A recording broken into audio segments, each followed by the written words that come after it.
Hello, Petrina. Thanks very much for joining us. You're head of asset management at Tritax Big Box REIT. So I guess what's the sentiment like for industrial occupiers at the moment, especially in light of high rents, high demand in the sector, but also issues obviously affecting affordability? It is basic supply demand, and with vacancy rates in this sector at below 3% and still significant demanding inquiries, it has pushed up rents, definitely in some areas approximately 20% in the last year. But rent remains a relatively small component of overall supply chain costs, which is what we really focus on for our customers, with 70 to 80% of their costs really attributable to labour and distribution costs. In the last year, they've also seen a huge spike in utility costs, as we all have, but approximately 40%, which obviously for a number of our customers who have highly automated units, that is a significant unforeseen cost. We've also seen the rates revaluation exercise, and again, for pure play e-commerce sort of distribution space, in some areas that's seen a 30% hike. The upshot of all of these costs are that a number of our customers are looking at how can they benefit from better economies of scale. And they can do that by consolidating from smaller, older, less efficient units into a larger single platform with the economies of scale of management, but also through better specification for items like ESG, better thermal protection. They can reduce operating costs too.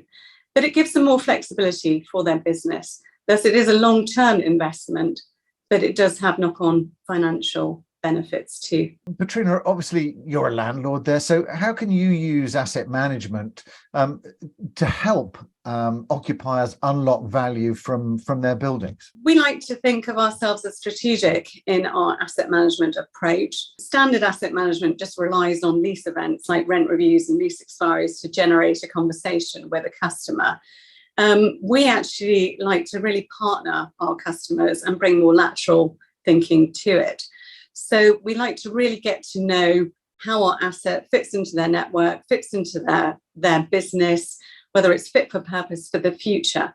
What we've done is develop the skill set of our team, our asset management team, so that aside from just property expertise, we also have 3PL logistics expertise, occupier expertise, ESG, and also we have a head of strategic power, which has again been an increasingly important area for our customers.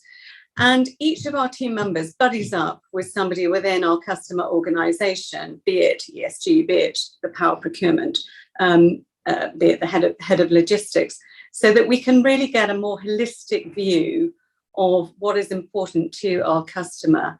And we want to find solutions for them. We want to be their landlord of choice for the future.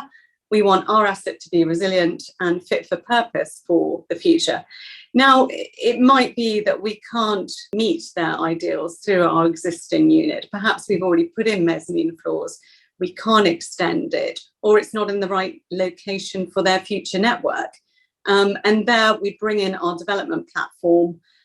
We have a number of options through various different stages of the planning and development process. And we're hopeful that we'll be able to find an alternative solution for them.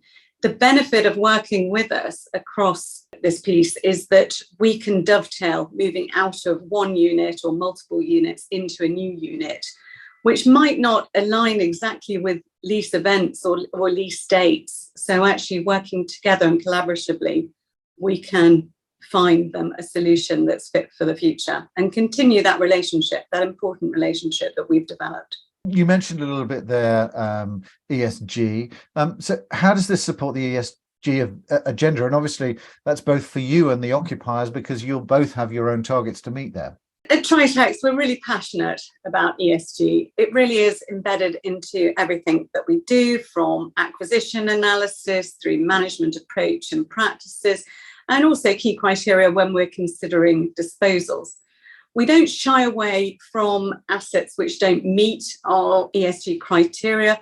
However, we do assess that there's ability to retrofit, improve to meet our key criteria. And that's absolutely essential for our customers because that's what they need for the future. Most of our customers have been very public in their agenda and also set key milestones and deadlines for which item of their strategy they are to meet, especially obviously carbon net zero timetables.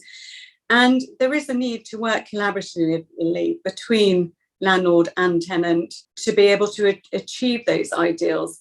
So initiatives such as roof-mounted solar, EV charging points, wind turbines, rainwater harvesting, but also amenities on site. So how are we attracting and retaining the right labour for them? So these are items such as good cafeteria space, good breakout space, internal gyms, outside seating areas, to really make it an attractive place for people to come and work. We even have one occupier who has a barber on site, which is very well received by their employees.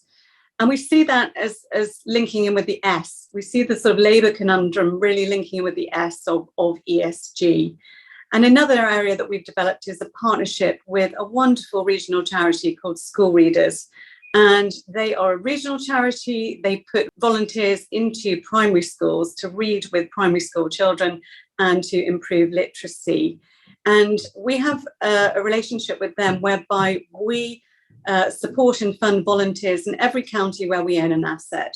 And the charity has grown as we have grown the portfolio, and they have moved into new counties specifically because we've acquired assets in those counties. This then aligns in helping the employees of our customers. Yeah, I think it's really interesting to see how the discussion has actively moved on there in terms of the social impact side. So really interesting to see what's happening there. Thanks very much for joining us, Petrina. No, pleasure. Thanks for inviting me.